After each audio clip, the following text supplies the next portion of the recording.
Hello students. अब हम लोग अर्थ के सैटेलाइट्स के बारे में पढ़ेंगे। तो अगर मैं अर्थ को देखूं तो ये मेरी अर्थ है और इसका एक सैटेलाइट है जो कि अर्थ की सरफेस से h दूरी पर है। तो अर्थ के सेंटर से इसकी दूरी small r is equal to R E plus H हो जाएगी। बहुत जगह लोग R E plus H use करते हैं, बहुत जगह एच यूज करते हैं। दोनों चीजें आपस में इस तरीके से रिलेटेड है, कोई भी चीज यूज कर सकते हैं। तो अब अगर मैं इस सैटेलाइट के मोशन को देखूं तो ये किसी वेलोसिटी v से मूव कर रहा होगा अराउंड द अर्थ। तो इसके ऊपर लगने वाला जो सेंट्रीपिटल फोर्स होगा उसकी value small M V square by R E plus H होगी। और ये जो centripetal force small M V square upon R E plus H होगी, ये जो फोर्स है ये ग्रेविटी प्रोवाइड कर रही होगी। इसलिए इस चीज की value G capital M small M upon R E plus H का होल स्क्वायर हो जाएगा। ठीक है। तो टोटल सेंट्रीपिटल फोर्स लग रहा है mass into acceleration, V square by small R acceleration होता है। तो जो टोटल नीचे की तरफ एक्सेलरेशन लग रहा है उसको अगर मैं मास से मल्टीप्लाई कर दूं तो जो फोर्स है ये ग्रेविटी प्रोवाइड कर रही है। तो यहाँ पे आर ई प्लस एच आपस में कैंसिल हो जाएंगे, एम से एम कैंसिल हो जाएगा। तो जो इसकी वेलोसिटी आएगी उसकी value G M upon R E plus H आएगी, रादर इसका रूट, सॉरी फॉर दैट।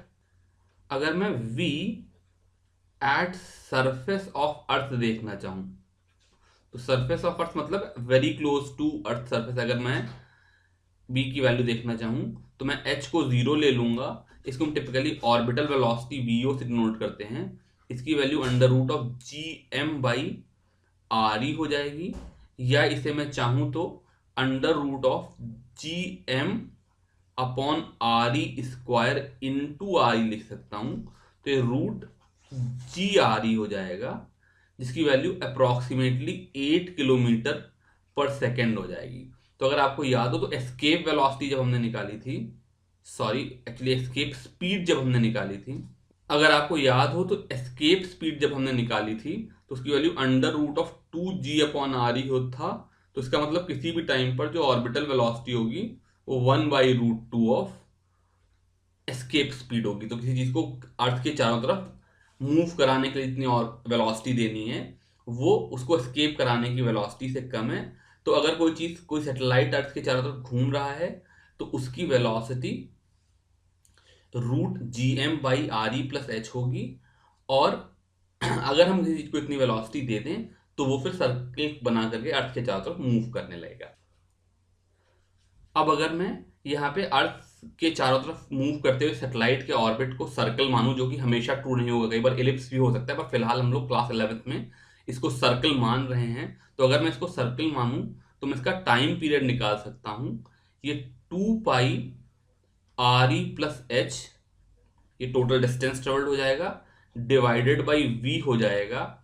और यहां से अगर मैं v की वैल्यू डालूं और दोनों तरफ स्क्वायर कर लूं, जो मेरा रिलेशन आएगा वो T square is equal to 4 pi square G by M into R E plus H का होल क्यूब आ जाएगा। तो ये वैसी ही चीज आ गई जैसे T square proportional to R cube Kepler's law में था, वैसे ही सेटेलाइट के लिए भी ट्रू होगा, जो कि होना भी चाहिए। बिकॉज जैसे अर्थ सन के चारों तरफ मूव कर रही है वैसे ही कोई सैटेलाइट अर्थ के चारों तरफ मूव कर रहा है। तो हम लिख देते हैं फिर से कि T square is equal to K R cube, या T square is equal to K R E plus H का क्यूब, जहां पर के की value 4 pi square upon G M हो जाएगी। बहुत से लोग इसको 4 pi square by G M E लिख देते हैं क्योंकि वो लोग अर्थ के मास की बात कर रहे होते हैं।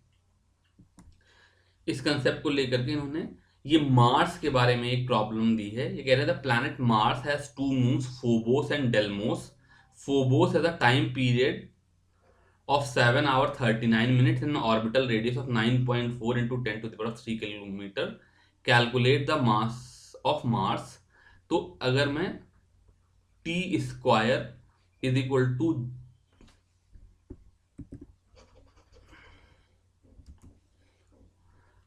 तो अगर मैं फोबोस के लिए पार्ट 1 कर रहा हूं, T square is equal to 4 pi square by G M R cube लिखूं तो मुझे टाइम पीरियड गिवन है, आर गिवन है, जी की वैल्यू मुझे पता है, यहां से मास ऑफ मार्स आ जाएगा।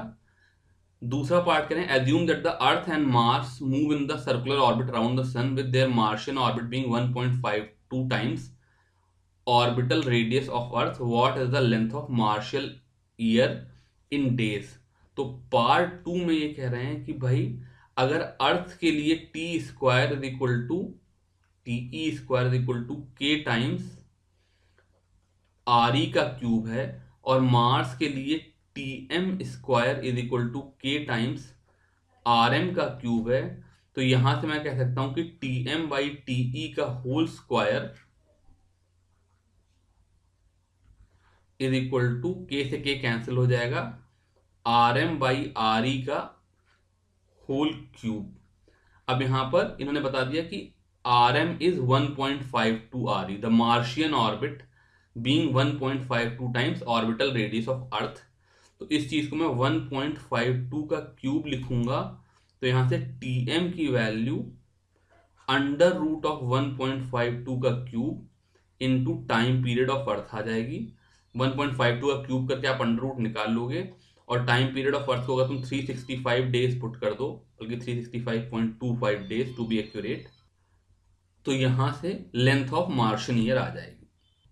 अगला प्रॉब्लम कह रहे हैं वेइंग द सन के बारे में। ये कह रहे हैं you are given following data, G की वैल्यू दे दी, आर ई की वैल्यू दे दी और डिस्टेंस टू द मून दे दिया and time period of moon दे दिए। यहां से कह रहे हैं मास ऑफ द मून तुमको बताना है दोनों तरीकों से।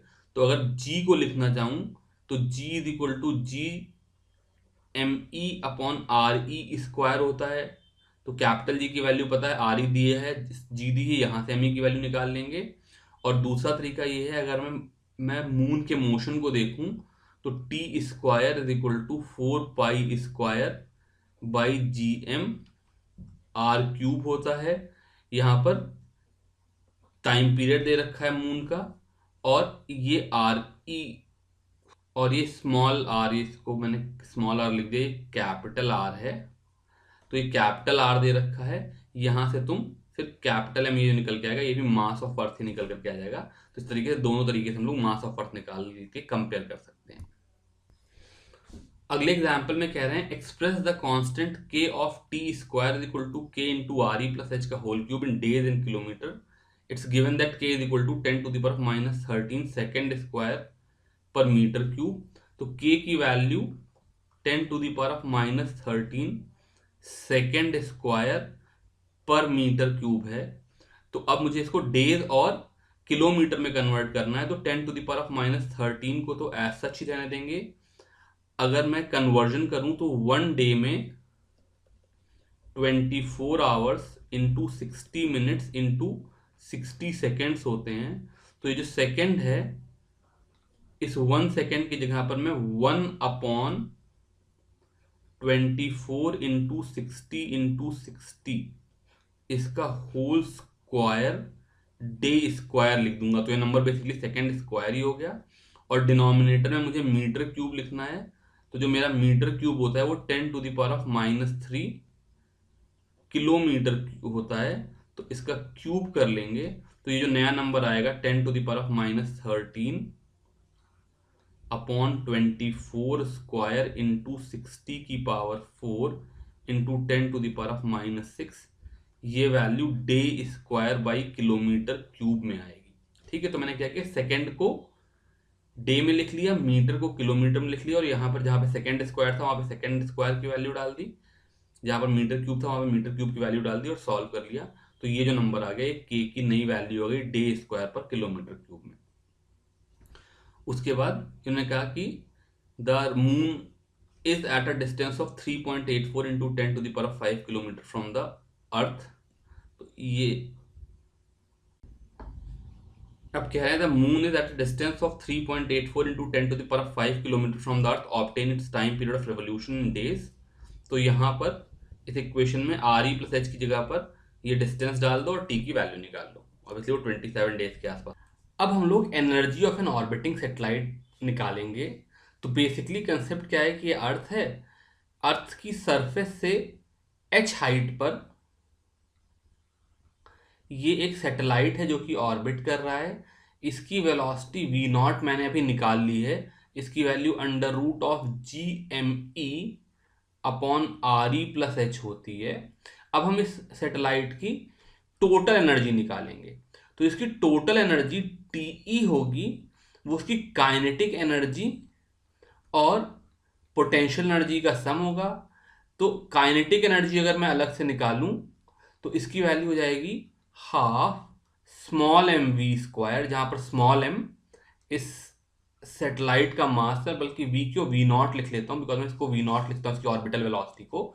तो kinetic energy half M V not square हो जाएगी, जो कि half M into G M E upon R E plus H हो जाएगी। इसको मैं G M E M upon R E plus H by 2 लिख सकता हूं। ये मेरी काइनेटिक एनर्जी हो गई।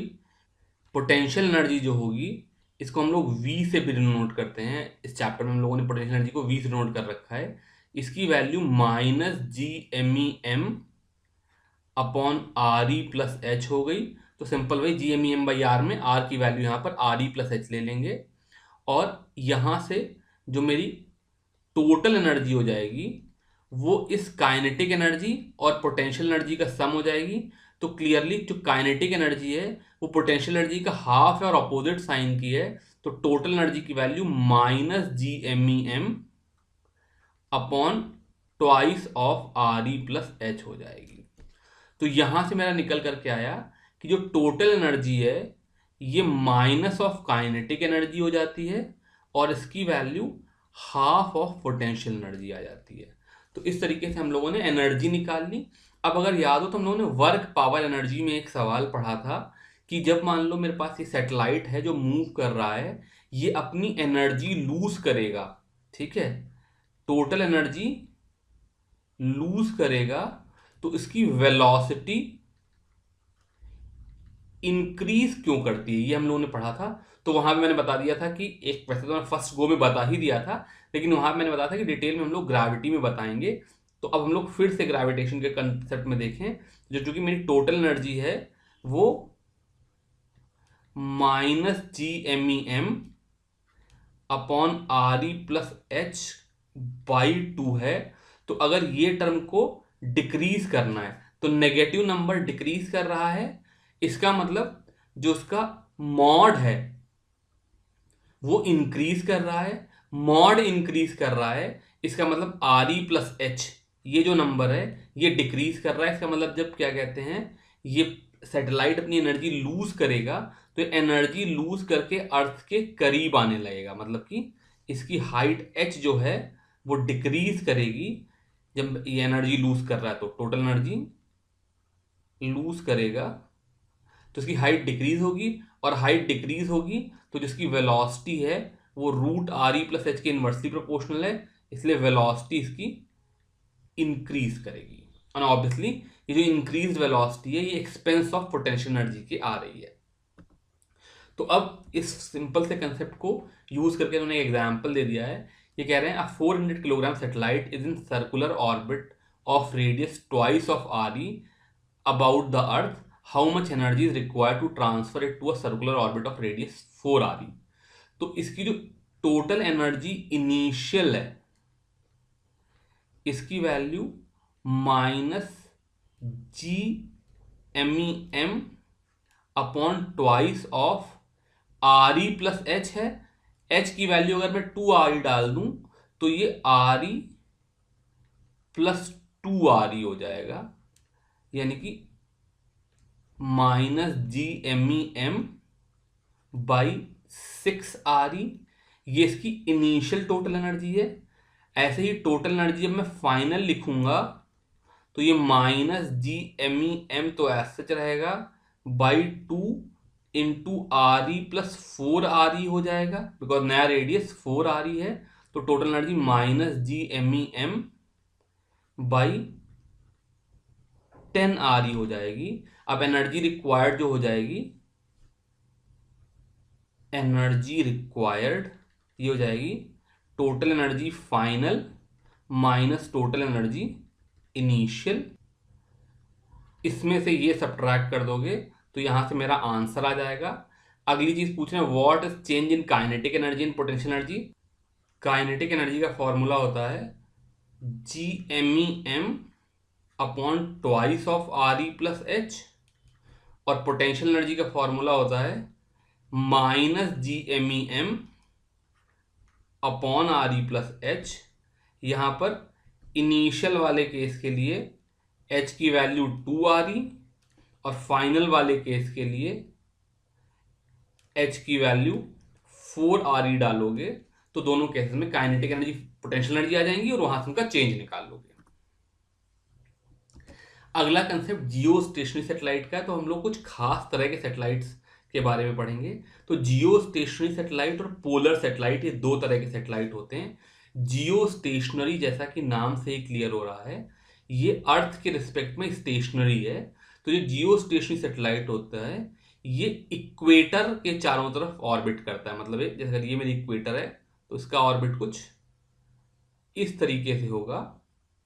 अब अगर मुझे इसकी हाइट h निकालनी हो तो बेसिकली ये एक RE प्लस एच के रेडियस के सर्कल में मूव कर रहा होगा, और इस RE प्लस एच की वैल्यू इस तरह की होगी कि जो मेरा T square is equal to 4 pi by GME into RE plus H का क्यूब, ये जो फॉर्मूला है इसमें मेरे टाइम की वैल्यू 24 आवर्स आ जाए। अगर कोई सैटेलाइट अर्थ के रिस्पेक्ट में स्टेशनरी है, इसका मतलब जैसे जैसे अर्थ घूम रही है उसी तरह से घूम रहा है, तो उसको एक सर्कल पूरा करने में 24 आवर लगेगा। तो जैसे सपोज करो हमारे घर में जो डिश टीवी या टाटा स्काई का टीवी आता है, उसका जो सैटेलाइट है वो अर्थ के रिस्पेक्ट में स्टेशनरी है। एक बार जिस तरफ क्या कहते हैं हमने डिश एंटीना घुमा दिया, उसी तरफ हमेशा फोकस्ड रहता है, उसको मूव नहीं करना पड़ता है। ऐसा जो सैटेलाइट है, क्योंकि हमारी अर्थ 24 घंटे में एक चक्कर घूम रही, तो वो भी 24 घंटे में एक चक्कर घूम रहा होगा, तो ऐसा सैटेलाइट जियो स्टेशनरी सैटेलाइट कहलाता है। इसका टाइम पीरियड 24 आवर्स होता है। इस 24 आवर्स को अगर मैं इस इक्वेशन में डाल करके एच की वैल्यू कैलकुलेट करूं तो एच की वैल्यू 35,800 किलोमीटर आती है। मैं कर नहीं रहा हूं, इसी फॉर्मूले में टाइम डाल देना, रेडियस ऑफ अर्थ की वैल्यू 6.4 इंटू 10⁶ मीटर पता ही है आपको, जी की वैल्यू पता है, एम की वैल्यू पता है, सॉल्व करोगे तो आंसर आ जाएगा। इसका यूज जो है वो मेनली कम्युनिकेशन के लिए होता है। जैसे मैंने बताया अभी जो डिश टीवी है वो एक तरह का कम्युनिकेशन का मीडियम है, और जो जीपीएस हम लोग यूज करते हैं गूगल मैप्स वगैरह में, उसके लिए भी जो सैटेलाइट्स होते हैं वो भी जियो स्टेशनरी सैटेलाइट होते हैं, वही हमारी लोकेशन को ट्रैक करते रहते हैं। तो ऑब्वियसली वो भी एक तरह का कम्युनिकेशन ही है, तो वहां पर ही जियो स्टेशनरी सैटेलाइट यूज होते हैं। दूसरे जो सैटेलाइट होते हैं इनको हम पोलर सैटेलाइट कहते हैं। तो जो पोलर सैटेलाइट होते हैं ये जो नॉर्थ पोल है और साउथ पोल है, इनके चारों तरफ इस तरीके से मूव करते हैं। मतलब ऐसे जाएंगे और फिर घूम करके वापस आ जाएंगे पीछे की तरफ से, कुछ इस तरीके से। इनकी जो हाइट होती है बहुत ज़्यादा नहीं होती, 500 से 800 किलोमीटर होती है। तो अगर 500 से 800 किलोमीटर है तो ऑब्वियसली इनकी स्पीड ज़्यादा होगी और टाइम पीरियड कम होगा। तो अगर वही मैं T square equal to R cube में आर की वैल्यू RE प्लस एच रखूँ, जहाँ पर एच की वैल्यू 500 या 800 किलोमीटर है, तो टाइम पीरियड आएगा वो 90 मिनट्स आ जाएगा। इसका मतलब 90 मिनट्स में वो अर्थ का एक चक्कर लगा लेते हैं, तो दिन भर में करीब 16 राउंड्स लगा लेते हैं अर्थ के। तो इनका काम बेसिकली रिमोट सेंसिंग के लिए। रिमोट सेंसिंग मतलब जैसे क्या कहते हैं, एक सेटेलाइट से इमेज ले करके मैं ये जानना चाहूँ कि से कहीं पर बाढ़ आई है तो बाढ़ का पानी कितने एरिया में फैला हुआ है, तो इसके लिए क्या कहते हैं, मेरे को एक ऐसा सैटेलाइट चाहिए जो अर्थ के रिस्पेक्ट में अपनी पोजीशन चेंज कर रहा हो, अलग अलग जगह की फोटो ले सके। जो हम लोग गूगल अर्थ में जो फोटोग्राफ्स देखते हैं अर्थ की, वो सारी की सारी इस तरह की पोलर सैटेलाइट से ली जाती हैं। क्योंकि हम लोग इसको अलग अलग जगह की फोटो इससे ले सकते हैं, तो ये वेदर फोरकास्टिंग की, जैसे मान लो कहाँ कहाँ पर बादल हैं, कहाँ पर बादल नहीं है, कहाँ बारिश होगी कहाँ नहीं होगी, इस तरह की चीज़ों के लिए इसका मेनली यूज होता है। लास्ट ये टॉपिक बहुत सिंपल सा है, वेटलेसनेस। तो मैंने पहले भी ये बात आपको बताई थी कि सपोज करो मेरे पास कोई लिफ्ट है जो कि अगर ए एक्सेलरेशन से नीचे जा रही है, तो जो मेरा नॉर्मल रिएक्शन होगा वो mg माइनस ma होगा, जिसको मैं mg माइनस ए लिख सकता हूँ। तो जो मुझको अपरेंट ग्रेविटी लगेगी, अगर मैं लिफ्ट के अंदर बैठ करके ग्रेविटी जो मैं महसूस कर रहा हूँ, उस जी डैश की वैल्यू जी माइनस ए हो जाएगी। अब अगर मान लो ये फ्री फॉल करने लगे ये लिफ्ट और एक्सेलरेशन ए की वैल्यू जी हो जाए, तो फिर नॉर्मल रिएक्शन लगना बंद हो जाएगा और ऐसी कंडीशन वेटलेसनेस की होती है। अब अगर हम इसको सैटेलाइट के रिस्पेक्ट में देखें, तो ये मेरी अर्थ है, इसके चारों तरफ एक सैटेलाइट मूव कर रहा है। तो जैसे हम लोगों ने मून के एक्सेलरेशन निकालने के लिए किया है, किसी भी सैटेलाइट के लिए जब हम लोग ऑर्बिटल वेलोसिटी लगाते हैं, तो हम लोग क्या कह देते हैं, M V square by R is equal to G M E M by R square. और जब मैं ऐसा कह रहा हूं, तो उस सैटेलाइट के अंदर जो आदमी खड़ा होगा या कोई ऑब्जेक्ट रखा होगा, इसके ऊपर जो लगने वाला नॉर्मल रिएक्शन है वो फिर से जीरो हो जाएगा, बिकॉज जो उसके ऊपर ग्रेविटी का फोर्स लग रहा है वो उसके मास इनटू एक्सेलरेशन के बराबर है। तो जो अपरेंट ग्रेविटी है वो जीरो होगी, वेटलेसनेस की फीलिंग होगी। तो जो भी एस्ट्रोनॉट्स वगैरह सैटेलाइट में जाते हैं या जैसे इंटरनेशनल स्पेस स्टेशन है उसमें जाते हैं, तो वहां पर उनको वेटलेसनेस की फीलिंग होती, ग्रेविटी नहीं होती। इस वेटलेसनेस की फीलिंग से डिसोरिएंटेशन हो जाता है, उनको डायरेक्शन का सेंस नहीं होता। और बिकॉज ग्रेविटी यहाँ पर अर्थ पे एग्जिस्ट करती है, तो हमारा जो बॉडी है वो इस हिसाब से डिजाइंड है कि जो पैर है वहां पर ब्लड पहुंचाना आसान है और जो सर है वहां पे ब्लड पहुंचाना मुश्किल है। तो वहां पे हार्ट ज्यादा पंप करता है ताकि हेड तक ब्लड जाए। तो अब वहां पर जब ग्रेविटी खत्म हो जाती है तो जो ब्लड का मोशन है इसमें दिक्कत आती है। तो इस टॉपिक से बेसिकली हमसे इस तरह के क्वेश्चन पूछे जाते हैं कि सैटेलाइट में कोई एस्ट्रोनॉट है तो उसको किस तरह की प्रॉब्लम होंगी। तो बेसिकली वो सारी प्रॉब्लम जो ग्रेविटी के एब्सेंस में होंगी वो प्रॉब्लम वहां पर उसको होंगी। जब हम लोग एनसीईआरटी एक्सरसाइज करेंगे उसमें इस तरह के क्वेश्चन मैं वहां पर उसको डिस्कस करूंगा। फिलहाल अभी के लिए मैं इस चैप्टर को खत्म कर रहा हूँ। अब आप लोग आराम से एनसीईआरटी की एक्सरसाइज लगाओ। Thank you very much.